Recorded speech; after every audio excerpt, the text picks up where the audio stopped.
Malcolm Park, throwing out his gum. How you doing, brother? I'm doing well, thank you. Listen, man, we really appreciate you giving us a little invite today. We couldn't go out on the Vanquish because there just wasn't any reason to test it that hard. It was blowing pretty hard out there, but you took us out. We got a couple 20-knot runs with the new little kite. It was a really good time out there. Yeah, well, it was great having you on board, and you get to see a little bit about what these boats are like and why we sail around even when we're by ourselves. Yeah, you know, I mean, the attitude on board. Obviously, I can't compare it to Vanquish because it's a bunch of mids and a new crew and just getting to know the boat second day out. But you know, the attitude on board this boat is just spectacular. It's just chill and fun. Everyone's joking around with each other, even when you're going 20 knots. Yeah, no, this is a group that sailed a lot of miles together and a lot of miles apart. You know, you look at the veterans on board. We have a lot of Volvo race veterans on as well. We have the guys that have just done a lot of ocean miles. Usually being amped out doesn't get you where you want to be. Yeah. Cool heads prevail. It certainly is a cool-headed boat. We had one little equipment issue while we were out there. We lost a jib tack. Yep. I mean, how often are you guys seeing failures when you're out and that kind of stuff? You know, 20 knots, Gulf Stream waves.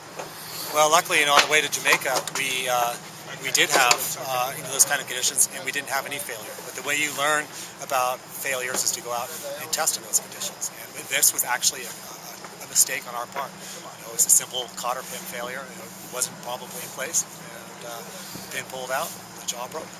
But we have replacement parts, and we'll do it. 70-cent part? 70-cent part, and you know, luckily no damage done. Right. And the key is that we always have someone on deck who makes the call as to what to do. We take immediate action. We didn't lose the jib out of the head foil and took immediate actions to avoid any further damage. And that's kind of the key.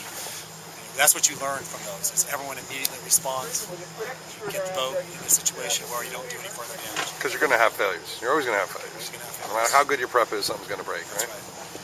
So, what's your feeling about the race itself? What's it shaping up to look like? Well, I think you got a pretty good insight on that. You know, we got our weatherman's predictions as to what we see. You'll probably play it for your crew, but you know, it's going to be a fairly light air race, and you're on a boat that happens to be really quick in those conditions downwind. So we'll have our work cut out for ourselves. It's not an upwind race, and so we don't have any serious advantage over you guys, other than a team that knows the boat and knows what to do. But we've got a fast boat.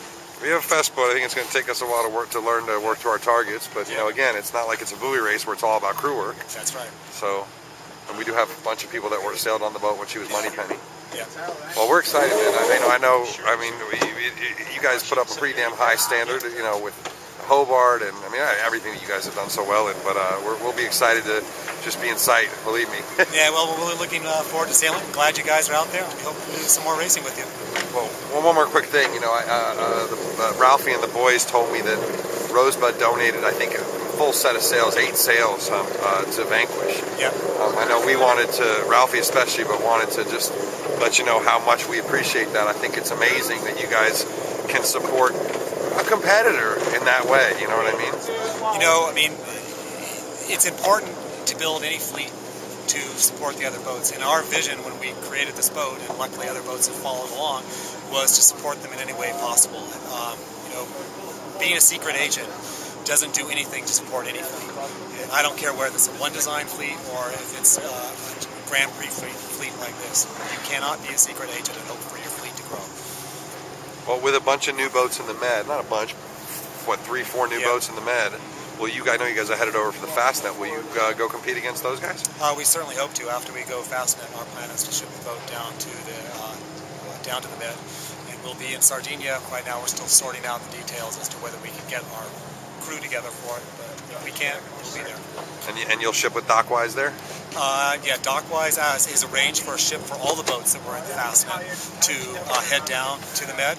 And then we'll take advantage of Dockwise to go wherever we go from there, whether it's Australia or back to the U.S. We know that you guys have a long-running and pretty good sponsorship deal with them, where I think we're going to go check out their yacht express over there later and have a walkthrough and show people what it's like to ship boats on a ship that sinks to load them. It's pretty cool stuff, though. It's been a great union between the two of us, because we do move the boat all around. I mean, if you look at where we've been in the last year, we built in the West Coast, shipped to Australia, shipped to the East Coast, shipped to the Med, shipped back to the East Coast of the U.S. again, and now back across the Atlantic. It was an obvious fit between the two programs. All right, Malcolm. Well, hey, man, we love you contributing to Sailing Anarchy. We love you bringing us on board. And yeah, I'm going to have to blog a little bit this time, but I won't keep up with you. Are you going to be doing some stuff from offshore? Yeah, I'll do good. some stuff. We'll post. We'll be on a 3G connection and a Fleet 33 connection. And so good. All right. Well, we'll be doing it too, and we'll see what we can get up there. See, I'll post on your blog. Post on my thread. Yeah, we'll have a little race. Okay. All right. Great. Thanks, man.